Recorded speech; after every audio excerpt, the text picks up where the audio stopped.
আম ভাত আমরা সবাই কম বেশি খেয়েছি। আজকে একটু থাই স্টাইলে চেষ্টা করলাম। আজকের রেসিপি ম্যাঙ্গো স্টিকি রাইস।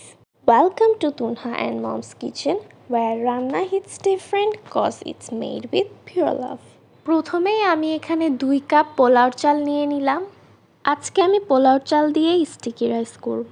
পোলাওর চালগুলোকে ভালোভাবে ধুয়ে নিয়ে 2 কাপ পানি দিয়ে আমি 2-3 ঘন্টার জন্য রেস্টে রেখে দিব।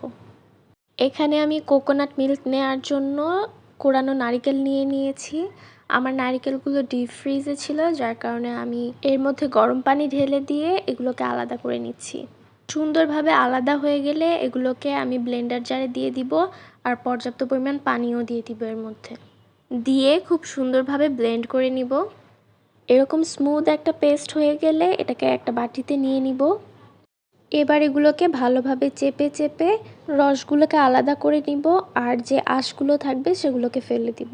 একদম লাস্টে স্ট্রেনার দিয়ে ছেঁকে নিলেই রেডি হয়ে যাবে আমাদের কোকোনাট মিল্ক। বাজারে এটা খুবই চড়া দামে বিক্রি হয়, সো তোমরা চাইলে বাসায় এভাবে কোকোনাট মিল্ক নিজেই নিয়ে নিতে পারবে।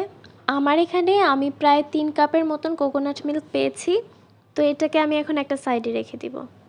2 ঘন্টা পর এসে আমি একটা পাতিলের মধ্যে পোলাওর চালগুলো নিয়ে নিলাম পানি সহ।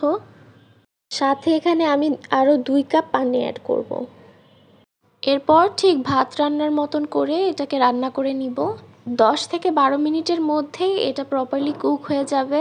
80% কুক হয়ে গেলেই আমি চুলাটা অফ করে এর উপর একটা টাওয়াল দিয়ে এটাকে সুন্দর মতন ঢেকে রেখে দিব। পাশের চুলাতেই আমি একটা পাতিলের মধ্যে 1.5 কাপ পরিমাণ সেই যে কোকোনাট মিল্ক নিয়ে রেখেছিলাম সেটা নিয়ে নিব। তার মধ্যে দিয়ে দিব 1 কাপ পরিমাণে চিনি, আর দিয়ে দিব একটুখানি লবণ। এরপর এগুলোকে একটু ভালোভাবে মিক্স করে নিলেই দেখা যাবে যে এর কালারটা অনেকটা চেঞ্জ হয়ে এসছে। 2-3 মিনিটের মধ্যেই অনেকটা স্বচ্ছ একটা কালার চলে আসবে। এ পর্যায়ে পোলাওর পাতিলটা থেকে ঢাকনাটা সরিয়ে সেই পোলাওর মধ্যে এই সিরাপটাকে ঢেলে দিতে হবে।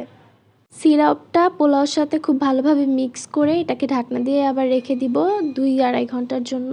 আর অন্য সাইডে আমি বাকি যে কোকোনাট মিল্কটুকু আছে সেটা দিয়ে একটা সস বানিয়ে নিব।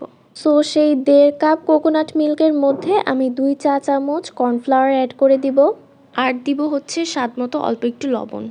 এগুলোকে ভালোভাবে মিক্স করে চুলা অন করে 2 মিনিট জাল করলেই সসটা রেডি হয়ে যাবে। এদিকে আমার পোলাওগুলোও হয়ে গেছে। এই ছোট ছোট টুকরা করে আমগুলোকে কেটে নিয়েছি। এখন এগুলোকে সুন্দর করে অ্যাসেম্বল করে উপর দিয়ে সেই সসটা দিয়ে দিব। রেডি হয়ে গেল আমাদের থাই ম্যাঙ্গো স্টিকি রাইস। একদম কম খরচে বাসায় বসে এখন এই ম্যাঙ্গো স্টিকি রাইস এনজয় করতে পারবে। আল্লাহ হাফেজ।